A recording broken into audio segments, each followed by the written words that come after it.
시청자 여러분 안녕하십니까? 헬로티비 경인뉴스입니다. 인하대가 최근 교육부의 일반 재정 지원 대상에서 탈락했습니다.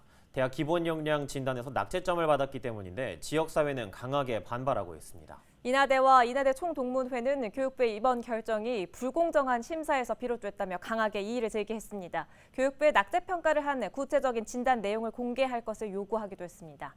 이재필 기자가 보도합니다. 인하대가 23일 긴급 기자회견을 열고 교육부의 2021년 대학 기본 역량 진단 가결과 발표를 반박했습니다. 기자회견에는 인하대 총학생회와 교수회, 직원노조, 그리고 총동문회가 함께했습니다. 인하대는 최근 교육부의 2021년 대학 기본 역량 진단에서 100점 만점에 87점을 받으며 일반재정 지원 대상에서 탈락했습니다. 정성평가 중 교육과정 운영 및 개선 부분에서 67점을 받은 게 큰 영향을 미쳤습니다. 기자회견에 나선 이들은 교육부의 이번 진단은 문제가 있다고 주장했습니다. 인하대는 지난 2017년 교육부에서 주관한 대학 자율 역량 강화 지원 사업에 선정됐고 교육부의 가이드라인을 충실히 이행해왔다는 겁니다. 실제로 인하대는 2019년 진행된 지원 사업 중간 평가에서 91.34점을 얻으며 전국 평균을 웃돌았고 2021년에는 사업 수행 성공 평가를 받았습니다. 교육부에서 같은 기간 동안 같은 분야에 대해 평가했는데 한 곳에서는 성공적, 한 곳에서는 낙제점이라고 평가한 겁니다.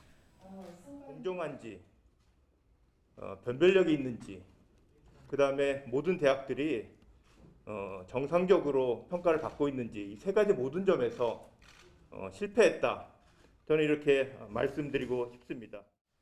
이들은 대학 기본 역량 진단 결과 내용을 공개할 것을 교육부에 촉구했습니다. 낙제점을 받은 걸 납득할 수 없는데 그 이유조차 교육부에서 공개하지 않고 있다고 주장했습니다. 평가 결과에 대한 정보까지 부족하여 과연 우리 학교가 무엇이 얼마나 부족한지 알기 위해 세종까지 내려가 구체적인 평가 기준을 물었지만 공개할 수 없다는 원론적이고 형식적인 답변밖에 내놓지 않았습니다.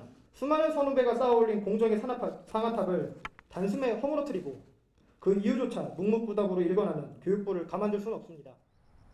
인하대는 교육부의 이번 진단 결과에 대해 이의를 제기한 상태입니다. 교육부는 이의 등 모든 상황을 종합한 후 이달 말 일반 재정 지원 대학을 최종 확정할 계획입니다. 인하대 총학생회는 23일부터 교육부 앞에서 이번 진단 결과에 문제를 제기하며 항의 집회를 이어갈 방침입니다. 헬로티비 뉴스 이재필입니다.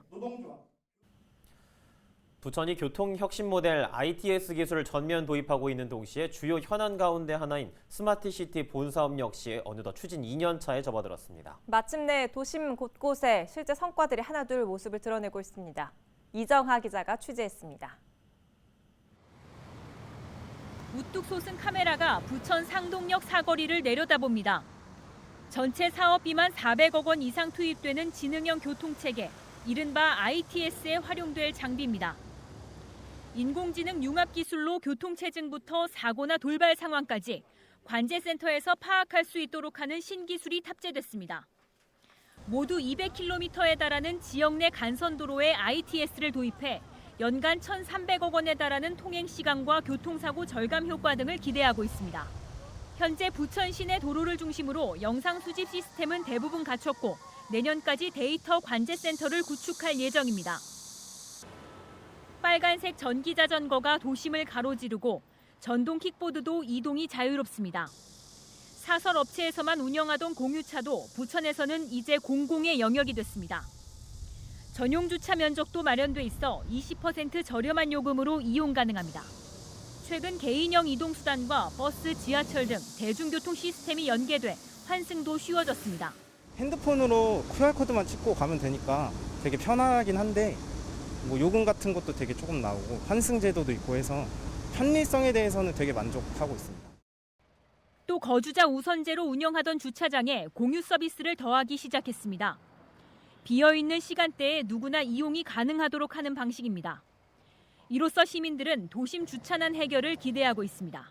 급할 때는 주차할 공간이 없어요. 그리고 건물 안에도 들어갈 수도 없고 급하면은 공영 주차장처럼 도로에도 그렇고 건물에도 그렇고 좀 그런 공영 주차장이 좀 많이 활성화됐으면 좋겠어요.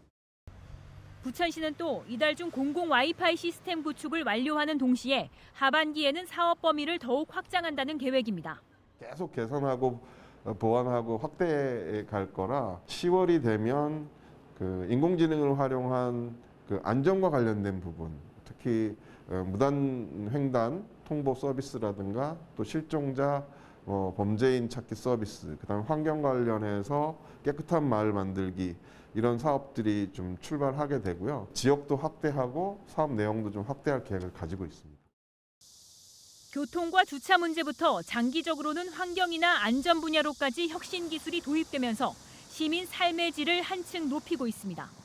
헬로티비 뉴스 이정화입니다. 인천 유나이티드의 상승세가 무섭습니다. 5월 들어 8경기 무패 행진을 이어가기도 했고 지난 18일에는 성남을 10년 만에 홈에서 잡아내며 중위권에 안착했는데요. 매년 잔류왕이란 별칭으로 불려왔는데 올해는 좀 다릅니다. 상승세 인천 유나이티드를 이끌고 있는 조성환 감독과 직접 이야기 나눠보죠. 화상으로 연결돼 있습니다. 감독님 나와 계시죠? 네, 안녕하세요. 네. 반갑습니다, 감독님. 23일 기준으로 현재 리그 7위예요. 4위까지 승점이 모두 같은데 치른 경기 수도 아직은 지금 적습니다. 다음 경기에서 승리를 한다면 상위권 도약도 조금 노려볼 만한데 인천 유나이티드 상승세 참 굉장합니다. 비결 뭡니까? 예, 지금 현재 진행 중인 것 같고요. 그 상승세는요. 지금 하위권하고 지금 승점차가 얼마 안 나기 때문에 긴장의 끈을 놓치서는 안 될 것 같고, 아무래도 지금에 있는 또 좋은 위치에 있는 건 아마 우리 선수들의 또 작년 시즌 끝나고 난 이후에 우리 팬 여러분들과 한 약속을 지키기 위해서 좀 뚜렷한 목표 의식을 가지고 지금 선수들이 해주고 있는 것 같고요. 그리고 또 더군다나 또 우리가 또 고무적인 거는 부상 선수가 없으면서 또 새로 영입한 김광석 선수, 또 오재석 선수, 또 오반석 선수 이런 선수들이 또 경험이 풍부한 선수들이 또 경기력에서 또 팀에 많이 도움을 주고 있는 부분들이 지금의 어떤 상승세의 또 원인인 것 같습니다.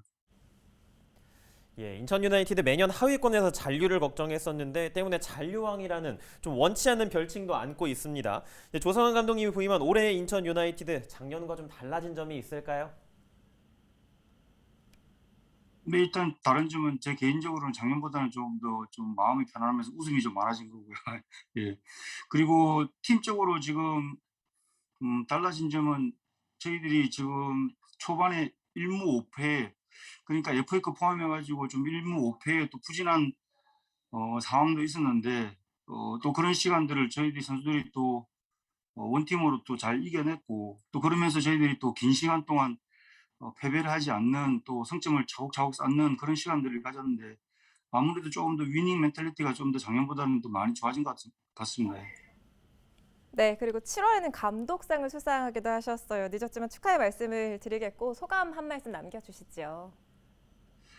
예, 7월에 감독상을 받게 된 거에 대한 또 개인적으로는 큰 영광으로 생각하고 또 이런 부분들이 저 혼자만의 또 잘해가지고 될 부분이 아니라 우리 구단 프런트부터 우리 선수단 코칭 스태프 선수들 모두가 이렇게 또 잘해줬기 때문에 이런 상을 받게 된 것 같고 또 남은 시즌 잘 또 치르라는 의미로 받아들이고 더 분발하도록 하겠습니다.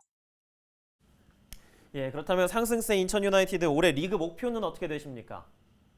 시즌이 처음 시작되기 전에는 저희 내부적으로 좀 팬 여러분들께 강등 걱정을 하지 않는 시즌을 만드는 게 목표였는데 지금 현재로서의 어떤 상황을 본다 그러면 다음 경기에 저희들이 반드시 성점 3점을 가져온다고 보면은 좀 더 우리가 큰 목표를 가지고 갈 수 있는 동기부여가 생기기 때문에 일단 대구전 반드시 성점 3점을 쌓아서 상위 스플릿이라는 어떤 그런 또 큰 목표를 가지고 남은 시즌을 치를 수 있도록 오늘 또 그리고 시즌 끝난 이후에는 꼭 상위 스플릿을 들 수 있도록 최선을 다하겠습니다.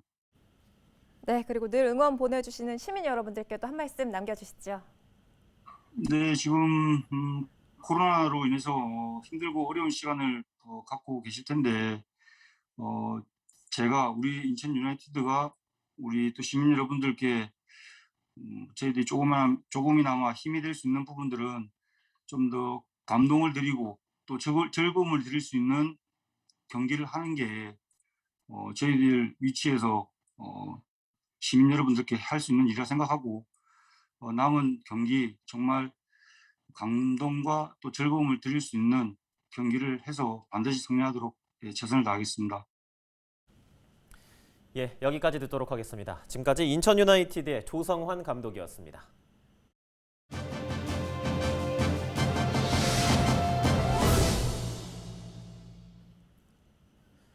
인천시가 최근 인천국제공항 등 주요 시설에서 유류 유출 사고가 잇따르자 실태 조사에 나선 가운데 인천 지역 환경단체가 항만과 산업시설 등 조사 지역을 전면 확대해야 한다고 촉구했는데요. 박주희 인천 녹색연합 사무처장과 이야기 나눠보죠. 사무처장님 반갑습니다. 현재 인천 지역 전반에서 일어나고 있는 유류 유출 사고 어떻게 보고 계십니까? 인천 같은 경우에는 일반적인 주유소뿐만 아니라 그 인천항을 통해서 이제 해외에서 석유를 수입 공급하는 송유관들도 있기 때문에 유류를 취급하는 시설이 많습니다. 그리고 인천은 공업 지역이기도 하고 도시 개발도 많이 이루어지기 때문에 유류 유출 사고가 많을 수밖에 없는데요. 거기에 이제 환경에 대한 관심이 높아지면서 이제 토양 환경에 대한 관심도 많아지고 있습니다. 그래서 유류 유출 사고가 더 두드러지게 확인되는 거 아닌가라는 생각도 있습니다. 예, 그 때문에 인천시가 현재 유류 유출 사고가 일어난 지역에 대해서 실태 조사에 나섰습니다. 어떻게 평가하고 계십니까?